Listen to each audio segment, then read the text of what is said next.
Thomas and Friends. Spencer the Express Engine. Spencer the Express Engine. This to the trains. This is a story about Spencer. With his sleek sheep and silver paint, Spencer thinks he is very Splendid engine indeed. But my engines showed him that when it comes to getting jobs, that it is hard work that really counts. Okay, good. One day, the Duke and Duchess came. Duchess? Duke and Duchess Yes. came to Solo for a visit. Gordon hoped that he would have special jobs show important visitors around the island. Okay. But to Gordon's disappointment. Can you say it louder? Disappointment. Very good. The Duke and Duchess Duchess brought their own engine with them. His name was Spencer. And he was the shiniest, sleekest engine that Gordon had ever seen. Wow. Which one is Spencer? This one. He does look quite shiny. That afternoon, there was to be a party at Marion Station. Yes. For the Duke and Duchess. Duchess. Duke and Duchess. Yes. That's on the other side of Gordon's Hill. James told Spencer, "You'll need to take a plenty of water." Can you say it more clearly? You'll need to take and plenty of water, Gordon added helpfully. "I have plenty of water," wished Spencer as he steamed out of the yard.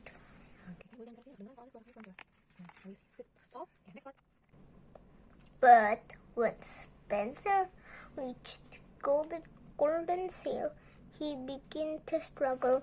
The hill was long and steep. He puffed and he panted. He pulled with all his might, but Spencer ran out of steam. Oh no! He looks like an electric train, but he's not. He's not. He's still a steam engine. Look at all those steam coming out. And look at him puffing.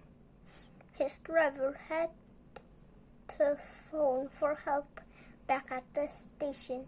The station master told More clearly, please.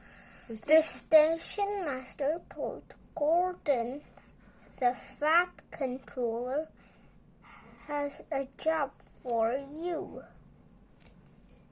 There's an engine stuck on a hill. Gordon set off at once. Gordon was surprised to find Spencer. "What's wrong?" he asked. "No water," snapped Spencer. "I must have a leaky tank." "Perhaps," smiled Gordon. "But we'd better hurry. Everyone is waiting for Duke and Duchess."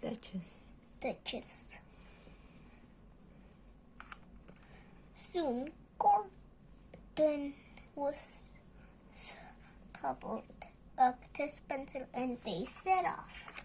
I think Gordon is strong enough to pull. I hope so. Yes, he is. Minutes later, they arrived at Miran station. The party was ready to begin. Well done, Gordon, said the fat controller. From you. You are a very useful engine.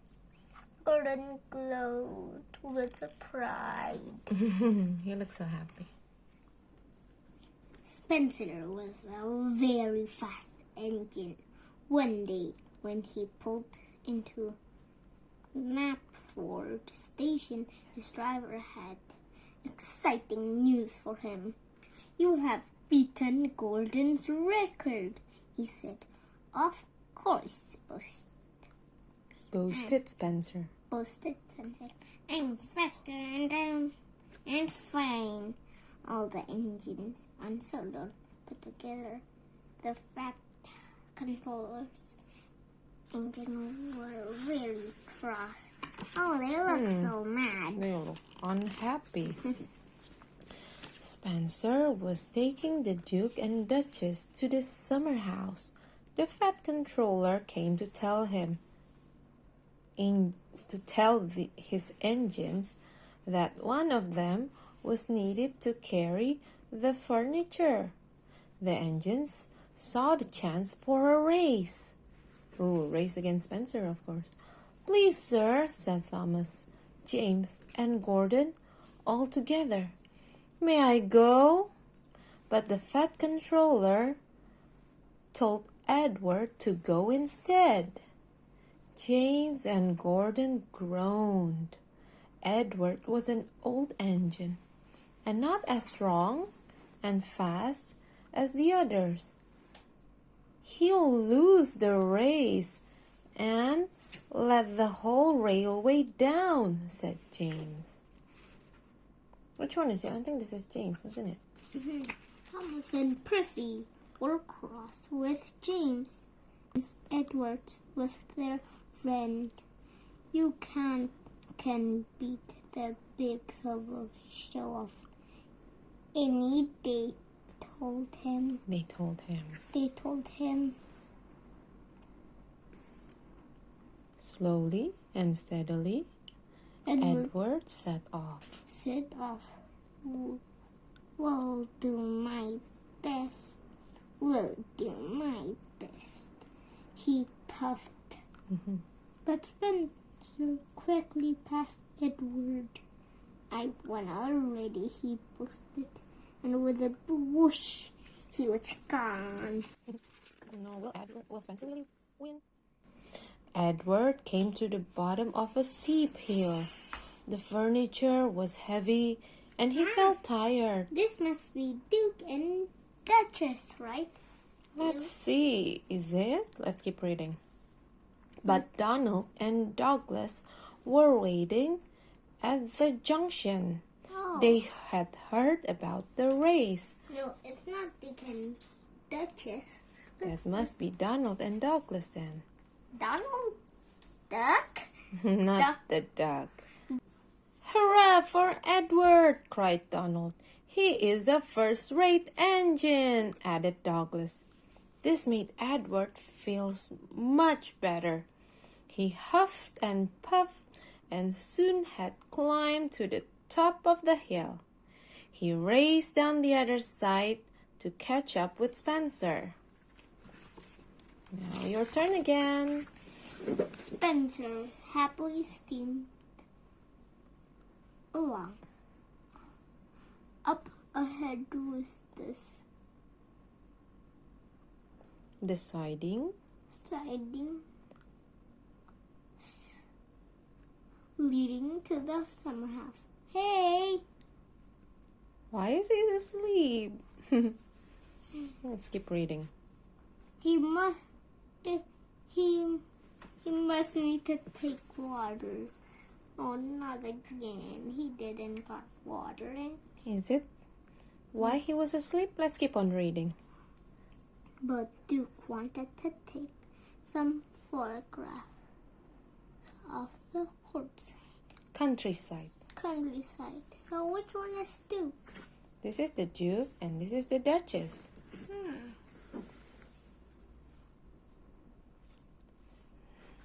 here.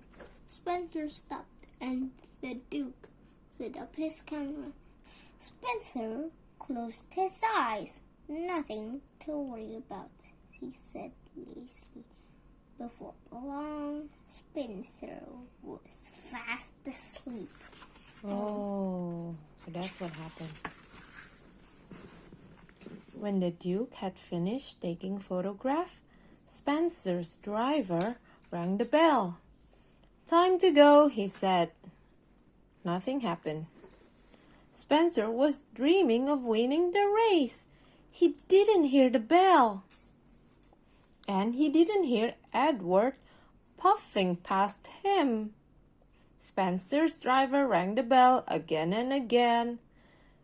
Finally, Spencer opened his eyes. He couldn't believe what he saw. Edward was heading toward the summer house. "Nearly there, nearly there," gasped the old engine. Your turn, Kaio. Spencer took off fast as he could, but he was too late. Edward pulled to a stop in front of the summer house. "I've won," he gasped. "I did it!" Suddenly, his piston didn't itch, and his exhausts weren't shaking. Edward felt like the pride of the Stordar Railway, and he was right. Okay. That's the end? That is the end. Wait. Oh, yeah. He is the pride of Sordor Railway. The end. Here is Thomas Stone. My brother. Beep beep. And here is all the characters. Thomas, Edward.